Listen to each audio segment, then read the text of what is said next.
नमस्कार विद्यार्थी मित्रांनो, तुमचं सर्वांचं स्वागत आहे आपल्या अजनेक करिअर अकॅडमी या यूट्यूब चॅनलला।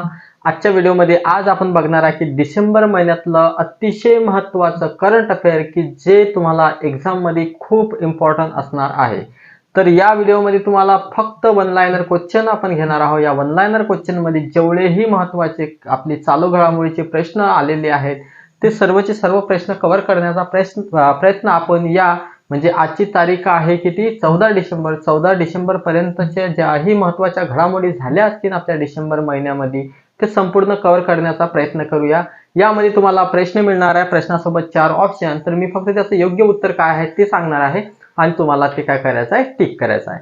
मग आता सुरुवातीला आपण घेऊया पहिलाच प्रश्न। पहिला प्रश्न तुम्ही बघू शकता की मिचॉंग हे जे चक्रीवादळ आहे कोणत्या ठिकाणी तयार झालं। काय प्रश्न काय आहे, मिचॉंग हे चक्रीवादळ कोणत्या ठिकाणी तयार झालं। तुम्ही 4 ऑप्शन सुद्धा बघू शकता। या 4 ऑप्शन पैकी आपलं योग्य उत्तर काय असणार आहे, तर आपलं योग्य उत्तर आहे बंगालचा उपसागर। तर बंगालच्या उपसागरामध्ये मिचॉंग हे चक्रीवादळ काय तयार झालं होतं। तर दुसरा यावरच आपल्याला प्रश्न आहे, बंगालच्या उपसागरात तयार झालेले मिचॉंग हे चक्रीवादळ जे आहे या मिचॉंग चक्रीवादळाला मिचॉंग हे नाव कोणत्या देशाने दिले। काय प्रश्न आहे, मिचॉंग जे चक्रीवादळ झालेलं आहे या चक्रीवादळाला मिचॉंग हे नाव कोणत्या देशाने दिले आहे हा प्रश्न आपल्याला विचारलेला आहे। तर याचं योग्य उत्तर काय, तर याचं योग्य उत्तर आहे म्यानमार। तर म्यानमार या देशाने मिचॉंग हे नाव या चक्रीवादळाला देण्यात आलं आहे। तर हे चक्रीवादळ पश्चिम बंगालच्या जवळचं जे आपलं बंगालचा उपसागर आहे या उपसागरामध्ये आलेलं हे चक्रीवादळ आहे। नेक्स्ट प्रश्न बघू आपण। नेक्स्ट प्रश्न आहे आपल्याकडे, महाराष्ट्र सरकारच्या मुख्यमंत्री माझी शाळा सुंदर शाळा अभियानाचा शुभारंभ कोणाच्या हस्ते करण्यात आला। काय प्रश्न आहे, माझी शाळा सुंदर शाळा हे जे अभियान आहे या अभियानाचा शुभारंभ कोणाच्या हस्ते करण्यात आलेला आहे हा प्रश्न आपल्याला विचारण्यात आला आहे। तर याचं योग्य उत्तर तुम्ही 4 ऑप्शन बघू शकता। 4 ऑप्शन पैकी योग्य उत्तर असणार आहे। तर सर्वांनाच माहित आहे आपल्या महाराष्ट्र राज्याचे जे नवीन राज्यपाल झालेले आहेत ते राज्यपाल म्हणजे रमेश बैस। तर रमेश बैस यांच्या हस्ते या योजनेचा शुभारंभ करण्यात आला आहे। त्यानंतर नेक्स्ट प्रश्न आहे आपल्याकडे, अटल सन्मान पुरस्कार कोणाला मिळाला आहे। काय अटल सन्मान जो पुरस्कार आहे हा कोणाला मिळाला आहे, ऑप्शन तुमच्या समोर आहेत। तर याचं योग्य उत्तर काय, तर याचं योग्य उत्तर आहे प्रभुचंद्र मिश्रा। काय प्रभुचंद्र मिश्रा हे जे आहेत यांना अटल सन्मान जो पुरस्कार असतो हा पुरस्कार मिळालेला आहे। त्यानंतर नेक्स्ट आपल्याकडे प्रश्न आहे ते म्हणजे मिझोराम राज्याच्या विधानसभा निवडणुकीत कोणत्या पक्षाला सर्वाधिक जागा मिळाल्या आहेत। काय मिझोराम राज्याच्या विधानसभाची जे अलीकडेच 5 राज्ये तुम्ही बघितलेलेच आहेत, जसे की मध्य प्रदेशमध्ये निवडणूक झाली, राजस्थानमध्ये झाली, तेलंगणामध्ये झाली, छत्तीसगड आणि 5वं जे राज्य होतं ते म्हणजे मिझोराम। तर या मिझोराम राज्यामध्ये कोणत्या पक्षाला सर्वाधिक जागा मिळाल्या आहेत असा प्रश्न आपल्याला विचारण्यात आला आहे आणि याकरता ऑप्शन सुद्धा तुम्हाला दिलेले आहेत। तर याचं योग्य उत्तर काय आहे, तर याचं योग्य उत्तर आहे झोरम पीपल्स मुवमेंट। काय आहे, झोरम पीपल्स मुवमेंट हा जो पक्ष आहे या पक्षाला सर्वाधिक जागा मिळालेल्या आहे आणि यांचाच काय तर यांचा एक मुख्यमंत्री झालेला आहे। तर मुख्यमंत्र्याचं नाव काय, लाल दुहोमा हे नाव आहे, हे तुम्हाला ध्यानात असायला पाहिजे। त्यानंतर नेक्स्ट प्रश्न आहे आपल्याकडे, छत्रपती शिवरायांची राजमुद्रा रिकामी जागा यांच्या गणवेशावर लावण्याचे नरेंद्र मोदी यांनी जाहीर केले आहे।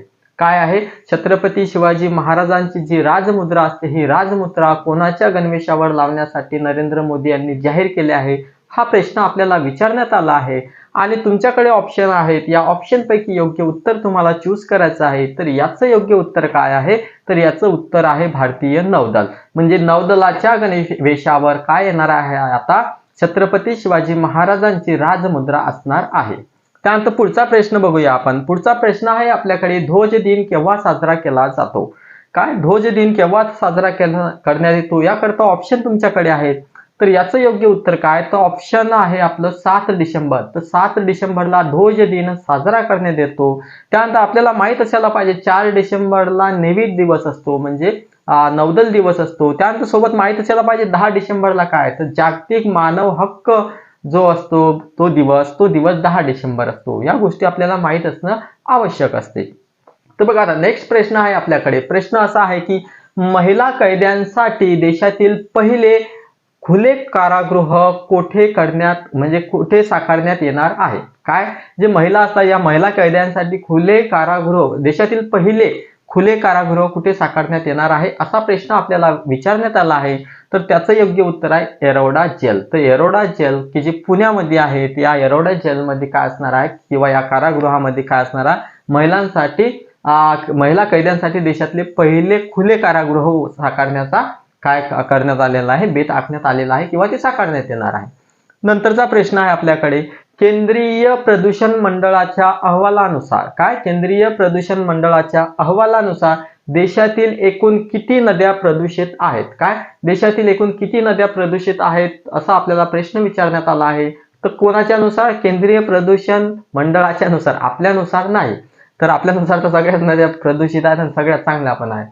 तर आपल्यानुसार नाही, तर केंद्रीय प्रदूषण मंडळ जे असतं तर या केंद्रीय प्रदूषण मंडळाच्या अहवालानुसार. तर ऑप्शन तुम्हाला माहित आहे, हे 4 ऑप्शन आहेत. 4 ऑप्शन पैकी आपलं योग्य उत्तर असणार आहे 311. तर 311 ज्या नद्या आहेत भारतातील, या भारतातील म्हणजे आपल्या देशातील, तर हे काय आहे, केंद्रीय प्रदूषण मंडळाच्या अहवालानुसार कशा आहेत, प्रदूषित आहेत. त्यानंतर पुढचा प्रश्न आहे आपल्याकडे, खालीलपैकी कोण भारताची तिसरी महिला ग्रँडमास्टर ठरली आहे. काय, तिसरी महिला ग्रँडमास्टर आपल्याला प्रश्न विचारला आहे. तर याचं योग्य उत्तर काय आहे, तर वैशाली बाबू. हे वैशाली बाबू कोण आहे, तर जे ग्रँडमास्टर झालेले होते अलीकडेच प्रज्ञानंद, तर या प्रज्ञानंदची काय आहे, ती एक सिस्टर आहे म्हणजे बहीण आहे. आणि पहिले बहीण भाऊ म्हणून सुद्धा तुम्ही यांना बघू शकता, हे बघू शकता तुम्ही. तर हे वैशाली जे बाबू आहे, वैशाली बाबू काय तिसरी महिला ग्रँडमास्टर ठरली आहे. त्यानंतर पुढचा प्रश्न आहे आपल्याकडे, भारत देश जगातील सर्वात जास्त मोबाईल उत्पादन करण्याच्या यादीत कितव्या क्रमांकावर आहे. म्हणजे जे आपलं मोबाईल प्रोडक्शन असते, या मोबाईल प्रोडक्शनच्या क्रमांकामध्ये भारताचा कितवा क्रमांक लागतो. तर याच्यामध्ये याचं योग्य उत्तर तुम्ही ऑप्शन मधून बघू शकता. तर याचं योग्य उत्तर आहे 2ऱ्या क्रमांकावर. तर काय, मोबाईलच्या उत्पादनामध्ये भारताचा आता कितवा क्रमांक लागत आहे, 2रा क्रमांक लागत आहे. त्यानंतर पुढचा प्रश्न आहे आपल्याला, महाराष्ट्र राज्यातील कोणत्या ठिकाणाच्या श्री गणेशाच्या मूर्तीचा समावेश भौगोलिक मानांकनात झाला आहे. काय, कोणत्या ठिकाणाचा काय झाला आहे, श्री गणेशाच्या मूर्तीचा समावेश भौगोलिक मानांकन म्हणजे GI टॅग मध्ये टाकण्यात आला आहे. तर त्याचं योग्य उत्तर ऑप्शन वरून तुम्ही बघू शकता. तर ते काय आहे, पेन आहे. सोबतच तुम्हाला इतर सुद्धा माहित असायला पाहिजे, इतर 9 सुद्धा मानांकन आपल्या महाराष्ट्राला मिळाले आहे. जसे की कास्तीचा कोथिंबीर आहे, बोरसुरीची डाळ आहे, त्यानंतर पान चिंचोलीची चिंच आहे, त्यानंतर कुंथलगिरीचा खवा आहे, तुळजापूरची कवडी आहे, त्यानंतर जालन्याची ज्वारी आहे. या गोष्टी सुद्धा आपल्याला माहित पाहिजे. तर बघा आता पुढचा प्रश्न आपण बघूया. पुढचा प्रश्न आपल्याकडे आहे, याचं उत्तर काय होतं, कोण्या ठिकाणची गणेश मूर्ती, तर आपल्या पेन येथील गणेश मूर्ती. तर बघा आता पुढचा प्रश्न आपल्याकडे, नुकतेच रेवंत रेड्डी यांनी कोणत्या राज्याच्या मुख्यमंत्री पदाची शपथ घेतली आहे. तर सर्वांनाच माहित आहे रेवंत रेड्डी हे काँग्रेसचे काय आहेत, एक नवीन झालेले नवनिर्वाचित काय आहेत, एक मुख्यमंत्री आहे. तर त्यांनी कोणत्या राज्याचे मुख्यमंत्री म्हणून शपथ घेतली आहे, तर सर्वांना ज्याचं योग्य उत्तर माहित आहे ते म्हणजे कोणतं, तेलंगणा राज्य. सोबतच आपल्याला माहित पाहिजे इतर 4 राज्य सुद्धा होते सोबतच विधानसभेच्या निवडणुकीला. तर या 4 राज्यांचे मुख्यमंत्री सुद्धा आपल्याला माहित असायला पाहिजे. तर तुम्हाला माहित पडलं तेलंगणाचे रेवंत रेड्डी झालेले आहेत, मिझोरामचं मी सुद्धा मग सांगितलेलं आहे लाल दुहोमा झालेले आहेत मुख्यमंत्री मिझोरामचे. त्यानंतर छत्तीसगडचं सुद्धा आपल्याला माहित असण्याला पाहिजे, विष्णुदेव साय हे छत्तीसगडचे नवीन मुख्यमंत्री आहे. इथे बीजेपीने सरकार बनवलेलं आहे. त्यानंतर राजस्थानमध्ये जे आपल्याला बघायला मिळालं आहे ते आपली जे वसुंधरा राजे शिंदे आहे, पक्के दावेदार होते, परंतु वसुंधरा राजे शिंदे यांना मुख्यमंत्री पद नाही मिळालं. तर इथं कोण झालेला आहे मुख्यमंत्री, भजनलाल शर्मा. तर भजनलाल शर्मा हे राजस्थानचे नवीन मुख्यमंत्री आहेत. ते बीजेपीने इथे सरकार बनवलेलं आहे.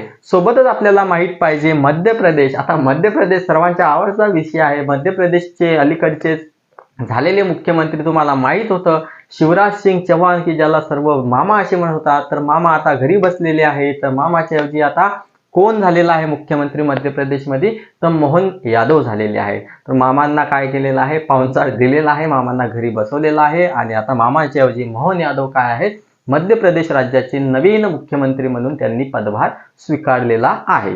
म्हणजे मामासोबत असं झालं की सर्वचा सर्व गुण म्हणजे मेरिटमध्ये मामा आले. मेरिटमध्ये आल्यानंतर मामाची ज्यावेळेस फायनल मेरिट लिस्ट लागली म्हणजे नॉर्मलायझेशन झालं तर मामा कटलेले आहेत आणि त्याऐवजी मोहन यादव आता मुख्यमंत्री तिथं झालेले आहेत. तर बघा आता पुढचा प्रश्न आपण बघू. पुढचा प्रश्न आहे आपल्याकडे, ॲथलेटिक ऑफ द इयर हा पुरस्कार कोणास मिळाला आहे? काय ॲथलेटिक ऑफ द इयर हा जो पुरस्कार आहे, ऑप्शन तुम्ही बघू शकता. तर यातला योग्य उत्तर आहे लिओनेल मेसी. काय लिओनेल मेसी हा जो फुटबॉलपटू आहे याला काय मिळालेला आहे? ॲथलीट ऑफ द इयर हा पुरस्कार मिळालेला आहे. त्यानंतर पुढचा प्रश्न आपण बघूया. पुढचा प्रश्न आहे, ऑपरेशन चक्र 2 कोणत्या केंद्रीय एजन्सीद्वारे चालवण्यात येते किंवा चालवले जात आहे? तर याचं योग्य उत्तर आहे CBI. काय सेंट्रल ब्युरो ऑफ इन्व्हेस्टिगेशन. त्यानंतर 16वा प्रश्न आता आपल्या समोर आहे. तो प्रश्न म्हणजे आंतरराष्ट्रीय चित्ता दिवस कधी साजरा केला जातो? तर माहित असायला पाहिजे आपल्याला आंतरराष्ट्रीय चित्ता दिवस. चित्त्याच्या प्रश्नाविषयी थोडंसं आपण जागृत असायला पाहिजे, कारण की अलीकडेच म्हणजे 2023 मध्ये आपण 2 वेळा काय आणलेले आहे, चित्ते दुसऱ्या देशातून आणलेले आहेत. तर या चित्त्यांचा जो आंतरराष्ट्रीय दिवस असतो, म्हणजे आंतरराष्ट्रीय चित्ता दिवस कधी साजरा करतो हे माहीत असणं आवश्यक आहे. ऑप्शन आहेत आपल्याकडे, तर याचं योग्य उत्तर काय आहे? तर ऑप्शन 6 डिसेंबर. म्हणजे 6 डिसेंबरला काय केला जातो? आंतरराष्ट्रीय चित्ता दिवस सुद्धा साजरा केला जातो. आणि या 6 डिसेंबरला अजून एक महत्त्वाची गोष्ट झालेली आहे, ते म्हणजे परमपूज्य विश्वरत्न डॉक्टर बाबासाहेब आंबेडकर यांचा महापरिनिर्वाण दिन सुद्धा आपण सर्व भारतभर साजरा करत असतो, म्हणजे त्यांना श्रद्धांजली वाहत असतो. हे झालं आजचं करंट अफेअर. आता तुम्ही जर आपल्या चॅनलला नवीन असाल तर चॅनलला सबस्क्राईब करा, व्हिडिओला लाईक करा आणि आपल्या मित्रांपर्यंत शेअर करायला विसरू नका. भेटूया पुढच्या व्हिडिओमध्ये असंच 15 दिवसाचं करंट अफेअर घेऊन. Thank you very much.